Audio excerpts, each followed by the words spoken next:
Good evening, everyone. My name is Tuan, And my name is Chantal. and this is 24/7 News Report.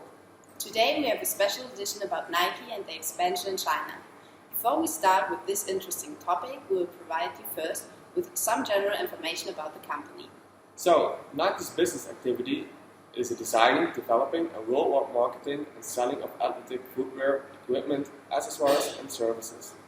It is the largest seller of athletic footwear in the world. The Nike brand offers a product range for sports like running, basketball, football, men's and women's trainings, and action sports. Nike is selling the products to retail accounts, to their own Nike retail stores, via internet websites, and through a mix of independent distributors and licenses throughout the world. The reportable operating segments are North America, Western, Central, and Eastern Europe, Greater China, Japan, and emerging markets. So Chantal, could you give us some more information on Nike's strengths and weaknesses? Sure. So Nike has many competencies that develop into competitive advantages over time. Primarily, Nike is known for high product quality that represents the cutting edge in sports innovation in many parts of the world. The company heavily invests in R&D and experiments with new materials and manufacturing methods to offer innovative and premium products, allowing Nike to charge higher prices than its competition. Also, one of Nike's distinctive strengths is its high brand recognition, enabled through strong marketing efforts, especially in global sporting events and partnerships with renowned athletes. Its consistent minimalistic design and iconic logo attracts diverse consumers and constantly increases Nike's fashion use as casual clothing. Nonetheless, even though Nike is currently heavily investing in CSR, its reputation is still flawed due to accusations of poor working conditions, including the use of so-called sweatshops during the last decades. Another weakness is, even though Nike does indeed have a considerable pricing power, many price-conscious athletes prefer Adidas due to comparable quality but lower product prices than Nike. So, even though Nike might be confronted with diverse opportunities in the upcoming years, such as the implementation of new materials and manufacturing methods, further increasing popularity of global sporting events as showcase for their innovations, and increasing demand from emerging markets, there are also potential threats in the industry to be handled.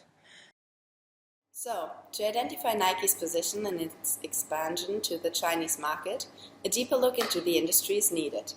Therefore, we invited a panel of analysts today.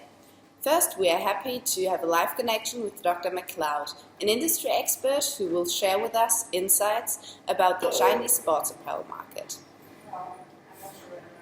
Thank you, Chantal. The Chinese sports apparel market is marked by fierce competition.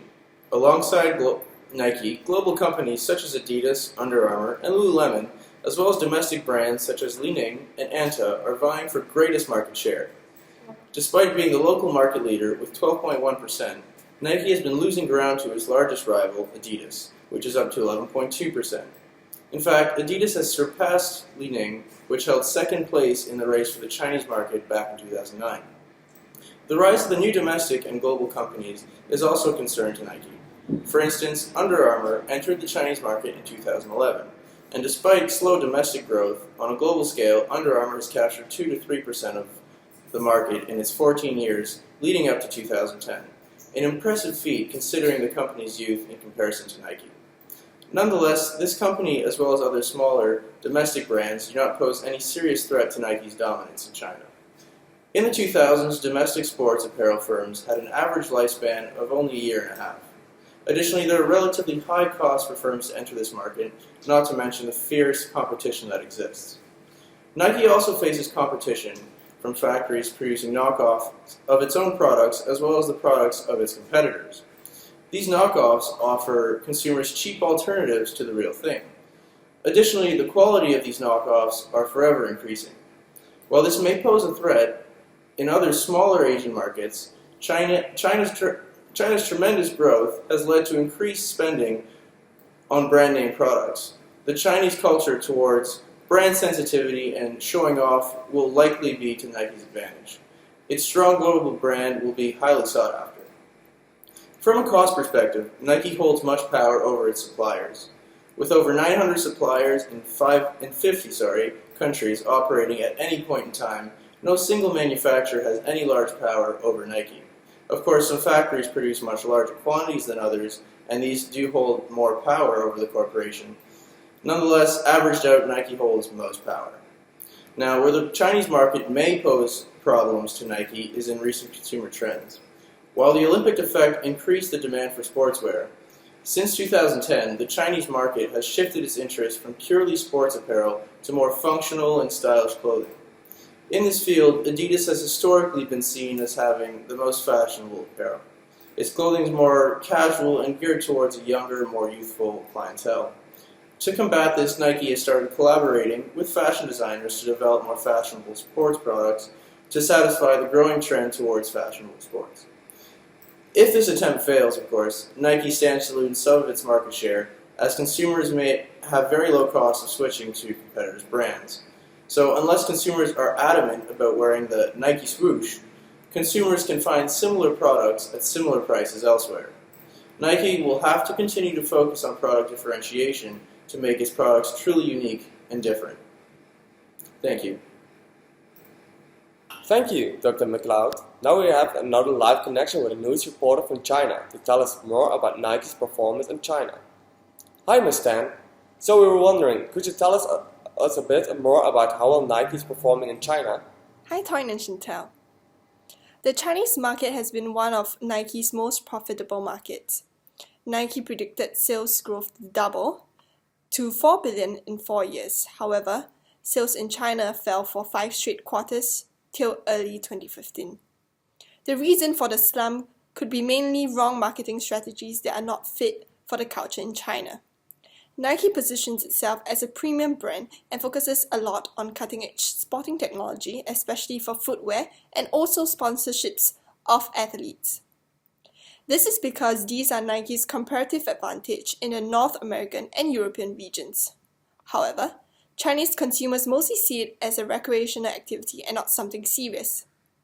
Also, no opportunities similar in scale to those in Europe exist in China, and the more popular sports in China have limited appeal in urban areas with more spending power. Instead, their competitors such as Adidas ran its extremely well-received All In For My Girls campaign that's geared towards capitalizing on the trend of women's increasing health consciousness and the recreational nature of sports in Asian countries. However, Nike's Greater China segment is seeing a minor turnaround, with revenues growing 20.5% in the second quarter of 2015 to $758 million. Nike implemented new strategies by revamping stores such as the Nike concept store in Shanghai made entirely from trash. Also, they opened Nike China's online store, as e-commerce is a rapidly growing sales channel in China, as evident from its most recent 10K form. In Greater China, sales direct to customer has grown from 16.1% in 2013 to 21.6%, a rapid jump of 41%. And this channel enables Nike to reap higher profit margins than retail stores. In conclusion, Nike is very adaptable, but has to stay forward-looking through more growth strategies to maintain its lead in the Chinese market. Thank you, Ms. Stan, for the insightful review on some of the challenges faced by Nike in China and how they are faring in resolving these challenges. Finally, I'm sure most of our viewers will be interested to know about the strategies which Nike should adopt in China for the next 2 to 4 years. For that, we have invited Ms. Lin, a Chinese industry expert, to the studio to share more about that with us. So, Ms. Lin, please. Thank you. Firstly, as acknowledged by the top management in Nike, 2 of Nike's distinct competitive advantages are its relationship with athletes and consumers, and secondly, its ability to spearhead technical innovation and high-quality products. Therefore, naturally, we would expect to see more collaborations between Nike and high-profile Chinese athletes, especially at the peak of international sporting events. We believe that this can gain Nike a larger share of the consumer base, as well as to cement Nike's leading position in China. Also, we believe that it is of utmost importance to keep up with R&D efforts in China and to release new patented products and technologies faster than its competitors and imitators of the brand. We understand China to be a thriving market and hence the inevitable development of imitation products. Hopefully, this recommendation will be effective in combating such a deep-seated problem. Additionally, according to our research on the revenues generated by different product lines in China, we recommend for Nike China to focus its efforts on the footwear and apparel industry in China.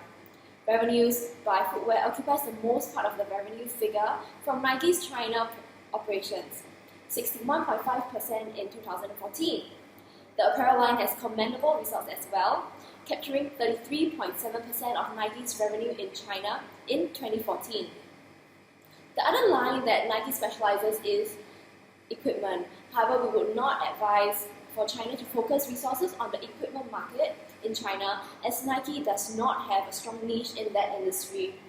Also, importing foreign manufactured equipment in China may result in a higher product cost transferable to its consumers. That is all I have to share on this topic of Nike and its recent venture into China. Wow, there are just so many gems packed within the sharing by our industry experts. On behalf of 24/7 News and our viewers, thank you for gracing us with your presence and insights today. Next week, we will be examining the strategies of well-known companies such as Volkswagen, Nintendo, and Jollibee. So, stay tuned to find out more about how these companies are run. See you next week.